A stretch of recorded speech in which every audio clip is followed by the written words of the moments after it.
Hey guys, welcome to the third part of my chat with Ankur Warikoo on Take a Pause with me, Varun Duggirala. In this final part, I spoke to him about how he works to achieve peak performance, how he really has been able to grow his passion, and what he really tells himself when he's taking a pause. All this and so much more on this final clip from my chat with Ankur Warikoo, but lots more conversations like these coming up. So if you haven't already, hit subscribe, smash that bell icon, and now let's roll the clip.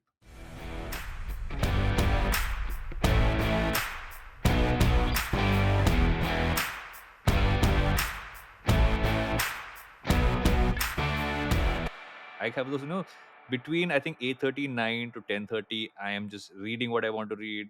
Um, I occasionally get suckered into going on a Twitter space. I rarely do that. But I'm like, I don't want to talk. I spend my day talking. I don't want to talk at night. Right. But I'm saying, no, engagement is very high in the night. Like, no, I'm sleeping. I'm reading. I am not talking right now. Right. I think the only talking at that point is talk to my parents. But especially when you kind of build this system in life, it often feels to the world that you're very rigid. But I feel that what really comes across is that you know what you value in your time, right? You value the fact that if you sleep early, you wake up early, you wake up fresher, you perform better in life, and everything that you really want to do. But have you seen that there is a flexibility that you build into it, so that okay, I'll still perform the way I want to, but when I do want, like, I know for a fact, like Fridays, I know that you do an Instagram live, which goes a little later. So when you build those things into it, and I become a performance junkie in recent times, as my liking towards fitness as an area of focus at, again, midlife crisis, totally everything, content creator, fitness enthusiast, everything is happening. Next thing I'll be talking about is male grooming products. I'm getting there. I'm almost there now, but I feel that the interesting part is that once you kind of have these areas of interest, especially in terms of performance, and I think we talk about that a lot more these days. What do you think makes you perform better as an individual? Because you have so much going on, you figuring balance in life. You also, and as anybody who has kids, I know that that is something which is it's amazing, but it's also high energy extracting, right? So how do you kind of make sure you perform at optimal levels? It goes back to the fact that you have to do things for yourself in your day slash week that give you the energy that you need to dispense on things that you have to do. There is no way out. Like it's a simple energy transfer mechanism where energy will never get destroyed, it will only get transferred. And as a physics student, it's just so fundamental to your existence that there is no other way that you Hmm. would see it. So for me, it is all about I have to get energy from somewhere else. And those will be through things that I love doing, whether it's reading, whether it's meditating, whether it's thinking, whether it's working out, whether it's spending time with family, whether it's traveling, whether it's anything of that. And then I will dispense energy on things that I have to spend it on. And those will be social gatherings and interviews and whatnot. Like this conversation for me is Hmm. energy gathering because I am getting to think about something that I haven't thought of. And all kudos to you because you're getting me to do that. But if this was any other, okay, tell us about your growing Yeah. up years, tell us why you went to the US, tell us why you came back, how old are you, what are Yeah. your kids like, then it's like, dude, no, you didn't need me Yeah. to answer these questions because that's literally what I do for a Yeah. living right now. It's all there out. This interview could have been an email. Yeah. Exactly. Like, and not even that. I'm not going to spend my time answering questions that I've Yeah. already answered for the last 10 years of my life. So it's I'm blessed that I'm actually doing things more often than not that give me energy. Like I can truly count on my fingers the things that I would have done in the last week that sucked Hmm. energy out of. And my only objective then is to minimize them or to eliminate them. And I keep telling this to everyone in my team and my wife that don't drag me into things that require energy. And even if we have to, because we're living in a practical world, then you have to tell me in advance because then I will have to bring that energy level within me by doing things that I have to do to be able to dispense it. Yeah, that's just it. But right now, like I can go on and on. Mondays is when I shoot, and this is a great example of that. So of what I was saying of Yeah. blocking my time. So all the content that you see on social media, which is around 63 pieces of unique content across 5 platforms, all of that gets created in a 4 hour stretch at my end on a Monday afternoon. That's what I do. From 2 to 6, I sit down and I get into that zone and I shoot my YouTube videos, my Instagram reels, my YouTube shorts, my newsletter, my podcast. Everything gets done in that Yeah. 4 hour slot. We're going for an offsite in March, and that week is when I don't expect anybody to work, including me. So I had to shoot for that Yeah. week as well. So on this Monday that went by, I entered this studio of mine at 2 p.m. and I was shooting till 10. And I was back to back researching, shooting, cutting, researching, shooting, cutting. And at 10, I felt like I could do this for another 8 hours because there was no part of me that Yeah. felt tired. I was just so in the zone and so high on energy because I was doing something that I thoroughly enjoy, which is such a blessing. And unfortunately, most people don't have it in their lives.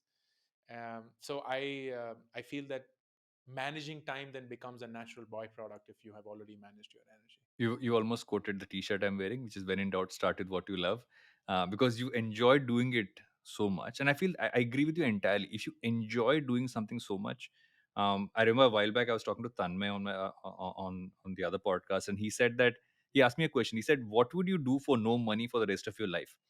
And I would say I would have conversations, be it podcast, be it anything else. I want to just have conversations. I think that's innately it, right? If you, eventually you find that fundamental thing which you really enjoy doing, time kind of slips away. You get into that. It's almost like, when you watch that super slow mo. I go back to the Matrix in that sense, and Matrix is finally relevant again because another edition came out, so no longer like, oh, what was that movie? But it's almost that you have that feeling of just in you getting into the zone, and kind of performing, and doing everything that you're doing. What I also find fascinating is that you're creating all this content in such a compact amount of time. Do you find yourself even within that, figuring out a way to switch from one to the other? Because I'm gathering the way you would do your YouTube versus how, let's say, a reel kind of goes, or even how a podcast goes, all flow differently, different pace. You kind of put things out differently. How do you switch from one format to the other? That took some time to get used to, but once I got used to it, it became an easy switch in my mind. I frankly don't have an answer to that question. It's a terrific question, but in my head, it's there on the notes. Like I'm a sucker for pen and Same paper, here. so I just write it down. This is what I have to do. I'll get it done quickly, quickly, quickly.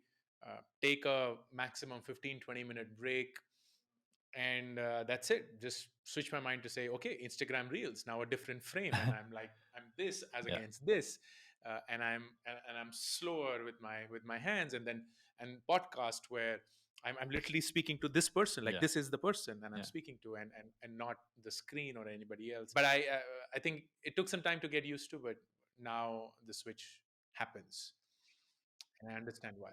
Do you think it happened because you added on formats? And I remember initially it was YouTube, and then you added on, let's say, I think the reels kind of scaled up at a point, podcast happened later. So I always kind of turn to people and saying, don't do everything on day one. Like, do one thing, then add on another.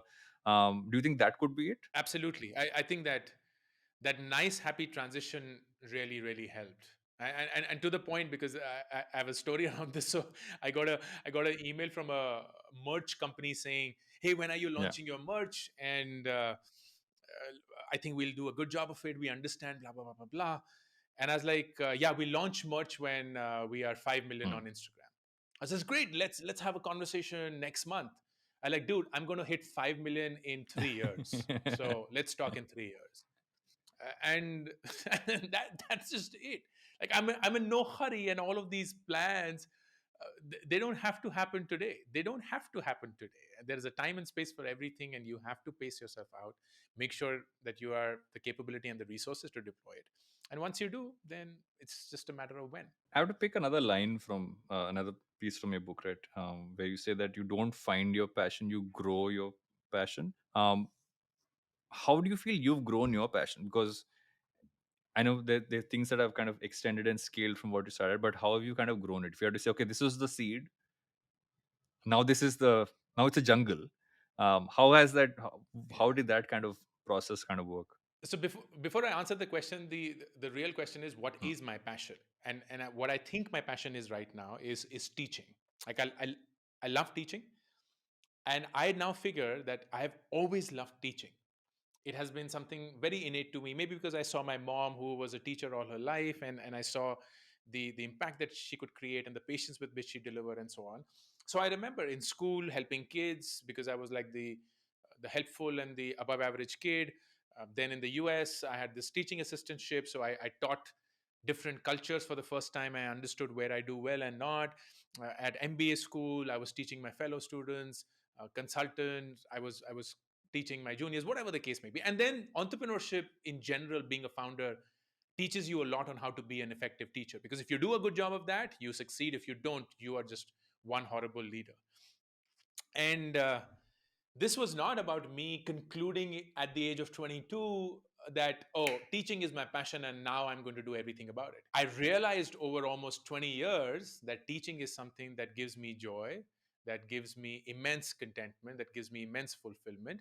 And I also think I do a good job of that. So today, I have just spent 20 years of my life growing and honing this skill of mine without realizing it's going to become a income stream or a career or my profession. And I am where I am right now. And it goes back to the same thing that a lot of people often ask me, hey, we really like the way you speak and the way you storytell and the way you emote. What can we do to get to that point? It's like, dude, I haven't done anything. Just spend 20 years on it. You will get where I am. You'll be possibly better than I am. So there is no overnight miracle or a dose that you can get to make you that successful. Everybody knows it, but nobody believes it. And that's the same thing that I figured as well. I think most people just over index on finding their passion as early in their life because that's what they're told Yeah. they need to do. But I feel finding the passion is wrong. Growing your passion is a journey. It may happen in 5 years, it may happen in 15, in 20, but when it happens, you will be so in the zone that you will be blown away by the ease with which you conduct yourself and how. You know, I know that you're a huge fan of Atomic Habits as a book. I've seen that across your content, and I was listening to an interview of James Clear with Brené Brown, and she was fanboying on one line, which is that if I'm quoting it correctly, don't rise to the level of your goals, you fall to the level of your systems, or if I'm getting it right. But what you spoke Yes. about is just that you need to build a system for yourself. You need to keep doing it day in and day out, and eventually, because at some point the problem is we say, okay, I want to hit a certain number, or I want to do, oh, I want to make myself a public speaker, but rather than saying that, I just saying that I just want to be a good, I want to speak every day. It's like I want to write every day if I want to eventually Exactly. publish a book and do everything else like that. So I feel that it kind of goes back to that. And in a weird segue, I want to ask you something, because I noticed one thing in your book which I haven't noticed as much in your content, which is the fact that you often talk about, you don't talk about being a father as much in your content. I'm very passionate about Yes. asking anybody who's a father, saying how they look at being a father as a fundamental part of themselves, because I've also heard too many young people talk about, oh, I don't think I'm ready to get married or have kids because I have too much to do. And I'm like, what are you doing it for? Which is where I kind of come down to. But what does, like, being married, having like a, I call it a partnership, having a partnership with someone, kind of having kids, how does that fit into just like how you look at it? I think the biggest difference between who I was before we had kids and now, Varun, Lack of sleep. is my I said lack of sorry. sleep. No, I have to admit, and touch wood, but they're beyond that age. We have angels as No, kids, like genuine angels as kids. Like they never troubled us for sleep. They never troubled us for food or anything like that. So I think we just lucked out. I haven't slept properly in 4.5 years, so which is just me talking. No, I do not know what it is to be you, as you would not know what it is to be me. But it's just it's wonderful. I think the biggest thing that it taught me was, how do you teach someone the fundamentals of life from a point of view that you find so easy to comprehend. I said something very complicated, but let me start again. It's the same problem people have when they're trying to look for Mm. mentors. So when I ask people, hey, you're looking for a mentor? Yes. Who are you looking for? And they're like, they will name the most successful They know. people in their space. Like, do you realize that that person is so far away from where you are that things which are so obvious to them will not even strike you? So when they will say it, you will feel like the dumb one for not getting it. And that will just crush you forever. And that's why finding mentors who are very far away and very successful from you is a bad, bad thing. And that's something which is contrary to popular culture, but that's what I say.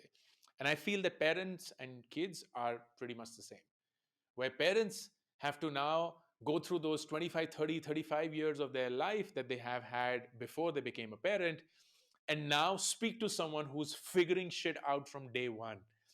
And it's not going to be easy because you will throw your biases in, you will throw your whatever is it that is a prejudice in your life at them and expect them to get it, but they won't. So all that will happen is either they will grow up to become you and your Mm. biases, or they will grow up to become independent thinkers. And each of these is a very, Mm. very different outcome, and a dramatically different one. So I am constantly blown away by how much my wife and I will go on to influence, if we do it the right way, the lives of two kids who were just born in this world. Like it's Yeah. crazy. And it is crazy how parenting is perhaps the most critical job Yeah. in the world that no one is Yeah. trained for. Like Yeah. literally no one is trained for. Everyone learns on the job. It's the biggest fallout of this civilization of ours. Like we did such a piss poor job of training parents and telling them what is it Yeah. that they're signing up for. There is no manual for that. Definitely. I can kind of go on and on, but I want to kind of leave something for a way that I can bring you back to this show at some point of time. 'Cause I think there's so much more you and I can talk about. But I gave myself a limit saying I will not let any episode go beyond an hour, because otherwise you're going into extremely extended territory. So I want to kind of close up by asking you one thing: is that when you are kind of taking a pause in your week, in your day, at any point of time, and it's in many ways taking a pause is actually a conversation you have with yourself, right? Because you taking that moment to kind of zone out the world and look at it. What do you often tell yourself? What do you kind of tell yourself when you are taking that moment? Let's say it's before you're getting into a meeting, before you're getting into recording your content, at specific points of time when you're taking that. What do you often tell yourself? Don't take yourself too seriously. You are a non-entity. If you don't exist tomorrow, nobody's going to feel any difference. You're doing this because you enjoy it. Be grateful that people also like it, but you are not in any way meaningful. And that's what I keep telling myself. That's what I keep telling my team. That's what I keep telling my entire world. I genuinely like it. I'm not saying this because it's a nice thing to say. I mean it, Varun, when I say it. I am amazed at how many people give me way more importance than I deserve. Because in my head, I'm just the same guy. Like nothing's changed. Nothing's changed. I've been doing this for 16 years now. Like, I've been writing a blog for Yeah. 16 years. My YouTube channel has been on for 5 years. And all of this seems like happened in the last 1 to 1.5 years. But yes, the success has come through. But my consistency of doing it has not altered. And I see people changing in their association with me. They treat me differently. They look at me differently. Their reasons for being friends with me is different. But in my head, like, dude, like, we're from school, boss. Like, you don't have to give me this respect. I'm that Yeah. same gada that you hung out with in school. I haven't changed. I'm exactly the same person. So that's what I keep telling myself. Don't take yourself too seriously. Thanks a ton, Anko. Thanks for doing this. We definitely have to do like maybe a part two or a part three on this one, which is why I kind of left it. In true, I would say YouTube style, you left it, let people wanting more. Is the way I thought I will kind of end this one off. But thanks a ton for coming on the show, and I must say that I've enjoyed taking a pause and having this conversation with you in between my day, and I hope you enjoyed it as well. No, I thoroughly did. Yeah. Thank you for your very thoughtful questions. I always admire how well you put them across and how much you get the others to think about them. So I really enjoyed my time. Thank you for having me. Hope you enjoyed this part of my conversation with Ankur Warikoo. If you haven't caught the earlier parts of this conversation, the links are in the show notes, so check them out as well. And if you want to listen to the entire conversation in its audio form, then it's available across all audio streaming platforms. You can head to the show notes and find a link to that as well. Plus, there's a lot more content coming up, lots more conversations, and lots more bite sized pieces for you to build the right mindset, find motivation, and perform better in life. So, subscribe, hit the bell icon, and I'll catch you in that one.